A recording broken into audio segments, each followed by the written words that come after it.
गाड़ी अच्छी थी पर क्या हुआ, झपकी आई, नींद आई, एक स्टेशनरी गाड़ी में वो टकरा गए। दोनों बच्चे वेंटिलेटर पे थे कई दिन। छोटा वाला बच्चा बिना सर्जरी के बेटर हुआ है, अभी होश में नहीं आया है पर वेंटिलेटर से बाहर है और वो कई दिनों तक वेंटिलेटर पे रहता है, बेहोश रहता है या उसकी सर्जरी की ज़रूरत पड़ती है। उस केस में 50% लोगों का ऐसा चांस है कि वो अपनी नॉर्मल लाइफ में दोबारा कभी नहीं आएंगे। नमस्कार, बहुत स्वागत है आप सभी का नेशनल खबर में। आप जैसे देख रहे हैं कि सर्दियों का मौसम है, सड़कों पर धुंध है और ऐसे में सड़कों में एक्सीडेंट के जो केसेस हैं वो लगातार सामने आते जा रहे हैं। आप हाईवेज पर चले जाइए और न्यूज़ चैनल एक बार आप खोल के देखिए, आपको ऐसे कई आंकड़े दिख जाएंगे जो कि रोजमर्रा के जीवन में ड्राइविंग के दौरान एक्सीडेंट्स हो रहे हैं। और कुछ रिपोर्ट्स ये कहती हैं कि भारत में जितने गाड़ियां नहीं हैं उससे ज्यादा एक्सीडेंट्स होते हैं और ये बहुत बड़ी चिंता की बात है। बहरहाल आज हम बात करने वाले हैं हेड इंजरी के बारे में, जो कि एक्सीडेंट्स के दौरान ज्यादातर होता है और आखिर इसका ट्रीटमेंट क्या है और आप किस तरीके से बच सकते हैं। इन सभी चीज़ों की जानकारी लेने के लिए नेशनल खबर की पूरी टीम जो है फोर्टिस नोएडा में मौजूद है और मेरे साथ मौजूद होंगे फोर्टिस नोएडा के न्यूरो सर्जरी डिपार्टमेंट के हेड मेरे साथ मौजूद हैं डॉक्टर राहुल गुप्ता। सर, आपका बहुत स्वागत है। नमस्कार, नमस्कार दर्शकों। और आपके पास भी गाड़ी है, आप भी सड़कों पर चलते हैं, लगातार एक्सीडेंट्स भी आप देख रहे होंगे। लेकिन ये जो हेड इंजरी के केसेस हैं, इसके बढ़ने के पीछे के कारण और आखिर क्या ट्रीटमेंट है, इस पर अगर हम चर्चा करें। अगर हम बात करते हैं हेड इंजरी की या रोड ट्रैफिक एक्सीडेंट की, तो आप जब सुबह का न्यूज़पेपर खोल के देखेंगे तो आपका दिल दहल जाएगा। हर रोज कम से कम 8-10 मौतों की खबर उसमें होती है, जो कि हाईवेज के ऊपर धुंध की वजह से गाड़ियां आपस में टकराती हैं। बहुत सारे लोगों को नुकसान पहुंचता है। डेथ एक बहुत मुश्किल चीज़ है जो कि पूरे परिवार को संभलने में, फ्रेंड सर्कल को संभलने में दिक्कत आती है। लेकिन अगर किसी को चोट लगती है, हेड इंजरी होती है और वो अस्पताल पहुंच जाता है, तो वहां पर भी एक लंबा चौड़ा ट्रीटमेंट ज़रूरत पड़ती है और खर्चा भी आता है। तो हेड इंजरी जो है वो एक प्रिवेंटेबल डिजीज़ है। अगर हम बात करें रिसेंटली, हमारे पास लास्ट संडे सैटरडे को ही 2 बच्चे आए जिनका की हेड इंजरी हुई थी। रात को 4 बजे शादी से लौट रहे थे, फादर गाड़ी चला रहे थे, दोनों बच्चों को आगे वाली सीट पे बिठा रखा था। उनकी वाइफ और 1-2 और रिलेटिव्स पीछे वाली सीट पे बैठे थे। गाड़ी अच्छी थी पर क्या हुआ, झपकी आई, नींद आई, एक स्टेशनरी गाड़ी में वो टकरा गए, गन्नों की गाड़ी थी और उसके बाद बाकी सबको तो इतनी प्रॉब्लम नहीं हुई। दोनों बच्चे सीरियस अवस्था में हमारे पास आए। दोनों बच्चे वेंटिलेटर पे थे कई दिन। छोटा वाला बच्चा बिना सर्जरी के बेटर हुआ है, अभी होश में नहीं आया है पर वेंटिलेटर से बाहर है और बड़े वाले बच्चे की जिसकी उम्र मात्र 11 साल है, वो अभी भी वेंटिलेटर पे जूझ रहा है। उसकी सर्जरी करी है, ब्रेन में काफी ज्यादा नुकसान है। तो अब 2 ही बच्चे थे उनके, पूरे परिवार की स्थिति बिगड़ गई। माता पिता दोनों एडमिटेड थे किसी हॉस्पिटल में, उनके दादा, बुआ, चाचा वो सब ट्रीटमेंट करा रहे थे।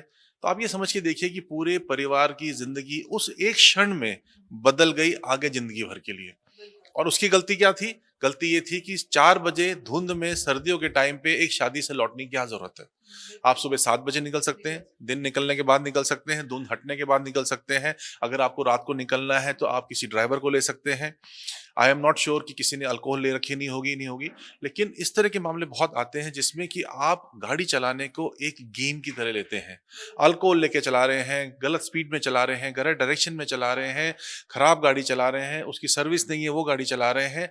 कोई ना कोई ऐसा कारण है जिससे कि आपके हेड इंजरी या आपके रोड ट्रैफिक एक्सीडेंट का होने के चांसेस हैं।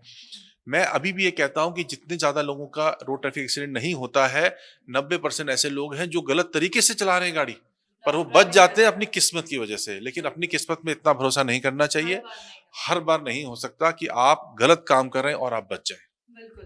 तो जैसे हेड इंजरी किसी भी व्यक्ति को हो रही है, कारण ज़्यादातर ड्राइविंग की वजह से ही होता है, तो इसका ट्रीटमेंट जैसे आपने बताया कि है, लेकिन वो ट्रीटमेंट क्या है? इस पर अगर हम चर्चा जब हम हेड इंजरी की बात करते हैं तो इसका मतलब है कि सिर में चोट लगी है, फ्रैक्चर भी हो सकता है, ब्रेन में इंजरी भी हो सकती है, ब्रेन में इंजरी माइनर भी हो सकती है, मेजर भी हो सकती है। डेफिनेटली 50-60% पेशेंट जो आते हैं वो माइनर हेड इंजरी या माइनर स्कैल्प इंजरी के साथ आते हैं। पर बहुत सारे ऐसे मरीज हैं जिनके की ब्रेन के अंदर इंजरी ज़्यादा है, कंट्यूजन हो गया है, हेमेटोमा बन गया है, या फिर कोई ब्रेन में स्वेलिंग आ गई है, तो उस केस में हमें सर्जरी की ज़रूरत पड़ती है। हमें स्कल खोलना पड़ता है और उसके बाद ब्रेन के उस डैमेज पोर्शन को निकालना पड़ता है। कई बार जो है ब्रेन में से पानी भी लीक करता है, तो उसका भी हमें ट्रीटमेंट करना पड़ता है। तो ओवरऑल हम जब बात करते हैं हेड इंजरी की, तो हेड इंजरी एक बहुत ही घातक बीमारी है, जिसमें कि मरीज का जो है लाइफस्टाइल चेंज हो जाता है, जिंदगी भर के वो अपाहिज हो सकता है, बेहोश रह सकता है, कोमा में रह सकता है, कई बार गले में सांस का रास्ता बनाना पड़ता है। और हेड इंजरी के साथ एसोसिएटेड अगर चेस्ट इंजरी है, लिम्स इंजरी है, तो वो भी पेशेंट के लिए बहुत ही प्रॉब्लम वाली बात रहती है। कॉम्प्लिकेशंस आ सकते हैं, मतलब जैसे हेड इंजरी आपने बताया कि पानी भी आ सकता है, स्पाइन से जुड़ी हुई दिक्कत भी हो सकती है, और ऐसा भी है कि पैरालिसिस हो जाए जिंदगी भर कोई व्यक्ति। जी हाँ। सो रोड ट्रैफिक एक्सीडेंट के बाद कितनी तीव्रता से आपका एक्सीडेंट हुआ है, कितनी ज़्यादा आपको चोट लगी है, और कितना ज़्यादा डैमेज हुआ है गाड़ी को और लोगों को, उन सब से भी रिलेटेड है कि आपके हेड इंजरी कितनी सीवियर होगी। और इसमें कोमा से लेकर, डेथ से लेकर, परमानेंट डिसेबिलिटी से लेकर, विजन लॉस से लेकर, सब चीज़ों के कॉम्प्लिकेशन हो सकते हैं। एम्फेसाइज इसलिए मैं कर रहा हूं क्योंकि ये एक प्रिवेंटेबल डिजीज है। अगर आप गाड़ी केयरफुली चलाएंगे, तो आप आपके अपने पैसेंजर्स की, फैमिली की, और सड़क पे चलने वाले और लोगों की और व्हीकल्स की भी सुरक्षा का ध्यान रखते हैं। क्योंकि जरूरी नहीं है कि एक्सीडेंट हो आपका और उसमें आपको ही चोट लगे। हो सकता है आपको बिल्कुल चोट ना लगे, आपकी गाड़ी अच्छी है, एयर बैग्स खुल जाए और किसी को चोट ना लगे, पर कोई साइकिल पे जा रहा है या कोई मोटरसाइकिल पे जा रहा है या कोई और व्हीकल में है, उसको बहुत सीवियर हेड इंजरी या रोड ट्रैफिक एक्सीडेंट हो जाए। तो इसलिए गाड़ी जो है वो बहुत सेफली चलानी जरूरी है। रॉन्ग साइड ड्राइविंग इंडिया में बहुत प्रॉब्लम है। प्रॉपर ब्रिंकर्स नहीं होते, रात को तो गाड़ियां दिखती नहीं है। आप अल्कोहल के नशे में गाड़ी चला रहे हैं, तो वही बहुत बड़ी बात है। आपका ध्यान मोबाइल पे या मोबाइल देखते हुए गाड़ी चला रहे हैं, वही बहुत गलत बात है। तो बहुत सारे ऐसे फैक्टर्स हैं। मेरा एक मानना है कि हर 4-5 साल में हर एक ड्राइवर को एक ड्राइविंग लाइसेंस जो रिन्यू होना चाहिए, और उसमें उसका एक रिटन टेस्ट होना चाहिए, जिसमें उसको ट्रैफिक रूल्स के बारे में पता है या नहीं पता है, ये चेक किया जाए। नहीं पता है तो उसकी क्लास होनी चाहिए। हमारे देश में बहुत सारे ड्राइवर्स ऐसे हैं जो कि इलिटरेट हैं, जो कि पढ़े लिखे नहीं हैं, या जो लोग ध्यान नहीं रखते हैं कि ट्रैफिक रूल्स क्या होते हैं, उनको नॉलेज नहीं है, या उन्होंने पहले गलत तरीके से अपना लाइसेंस बनवा लिया जिसमें उन्होंने कोई टेस्ट नहीं दिया है। तो उन लोगों का एक रीटेस्ट होना चाहिए, उन लोगों को सारे रूल्स पता होने चाहिए, और फिर जो उस ट्रैफिक रूल को ढंग से फॉलो करने वाला बंदा हो, उसी को लाइसेंस देना चाहिए। हर अरे गहरे को लाइसेंस देने से नुकसान होता है। आज इंडिया में ज्यादातर जो ट्रक ड्राइवर्स हैं उन्हें नहीं पता है कि रूल्स, ट्रैफिक रूल्स क्या हैं, या फिर सड़कों पे चलने के रूल्स क्या हैं। लेकिन अगर ट्रीटमेंट की बात करते हैं, तो व्हाट इज द परसेंटेज कि हेड इंजरी के बाद वो रिकवरी या वो जो ट्रीटमेंट है वो सक्सेसफुल है? अगर हम इसको डिवाइड करते हैं माइल्ड, मॉडरेट और सिवियर हेड इंजरी में, सिवियर हेड इंजरी वो होता है जो कि हमारे पास बेहोश अवस्था में आता है, और आंखें भी नहीं खोल रहा होता है, और कोई बात भी नहीं मान रहा होता है, हाथों पैरों का मूवमेंट भी लिमिटेड होता है, और वो कई दिनों तक वेंटिलेटर पे रहता है, बेहोश रहता है, या उसकी सर्जरी की जरूरत पड़ती है। उस केस में 50% लोगों का ऐसा चांस है कि वो अपनी नॉर्मल लाइफ में दोबारा कभी नहीं आएंगे, या तो वो कोमा में रहेंगे या कोई परमानेंट डिसेबिलिटी के साथ रहेंगे। तो 50% चांसेस ऐसे हैं कि वो पेशेंट जो है वो परमानेंट डिसेबिलिटी के साथ रहेंगे, या फिर उनकी डेथ हो जाएगी।